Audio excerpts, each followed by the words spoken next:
Hello everyone, welcome back to my channel. আশা করি সকলে খুব ভালো আছেন। আমিও খুব ভালো আছি। আমার পরিবারের সদস্যদের জানাই অনেক অনেক অনেক ধন্যবাদ। অনেক ছোট ভাই বোন বা দিদি দাদা বা যারাই আছেন সকলকে অসংখ্য অসংখ্য ধন্যবাদ আমাকে এভাবে সাপোর্ট করার জন্য। আশা করি আগামী দিনগুলো আপনারা এভাবেই আমাকে সাপোর্ট করে যাবেন। আমার আজকের গন্তব্য ছিল কলকাতা রাজবাড়ি। বাঙালি থালি খেতে যারা পছন্দ করেন হয়তো কলকাতা রাজবাড়ি সম্পর্কে তারা সকলেই অবগত। আমি গিয়েছিলাম কলকাতা রাজবাড়িতে। কলকাতা রাজবাড়ি মানেই বাঙালি থালি।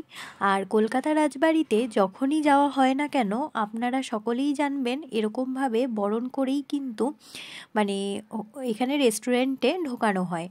তো আমাকেই বরণ করা হয়েছিল, যেহেতু ক্যামেরাম্যান অন্যরা ছিল তাই জন্য আমাকে বরণ করা হয়েছিল। আর সেটা তো সকলকে যদি বরণ করা হয় তাহলে ক্যামেরা তো করা যাবে না। যাই হোক, তারপরে আমরা রাজবাড়ির ভেতরে ঢুকলাম।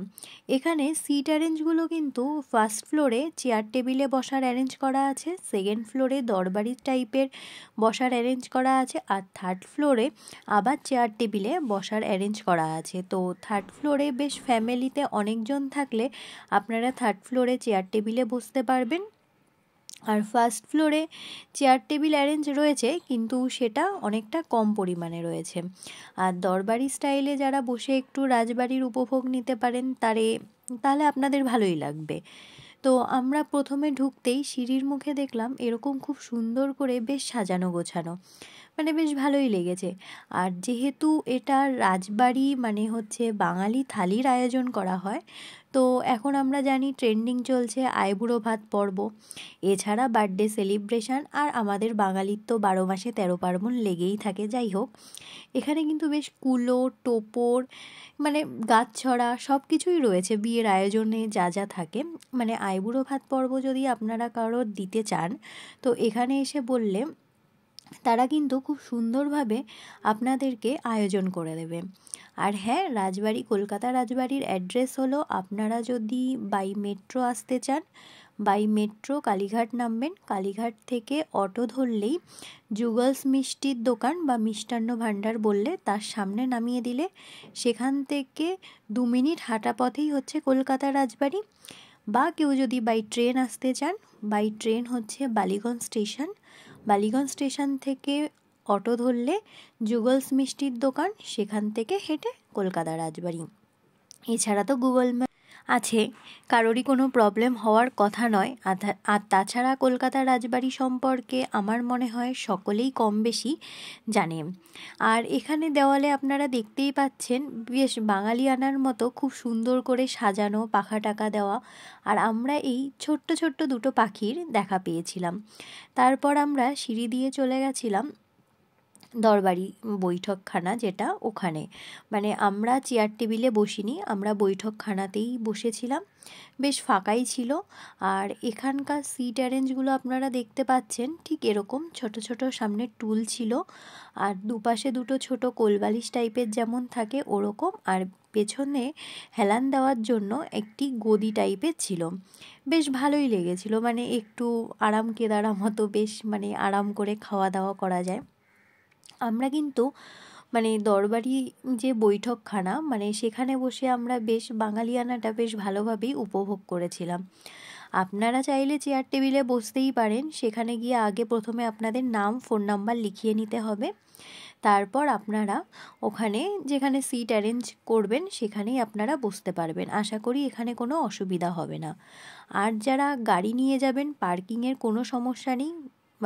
রাজবাড়ির অপোজিট সাইডেই পার্কিংয়ের ব্যবস্থা আছে, আপনারা গাড়ি রাখতেই পারবেন, কোনো সমস্যা হবে না। আর আপনারা যদি কোনো স্পেশাল ডেতে কারোকে এখানে সারপ্রাইজ দিতে চান সেটাও আপনারা এখানে বুক করতে পারবেন, কোনো প্রবলেম হবে না। তারপরই আসলো হচ্ছে আমাদের খাওয়ার অর্ডার দেওয়ার পালা। তো যেহেতু গেছি এখানে আমরা বাঙালি খাওয়ার খেতেই, অবশ্যই আমরা থালি অর্ডার করব। তো প্রথমে এরকম মিনারেল ওয়াটার আমাদের দিয়ে দিয়েছিল।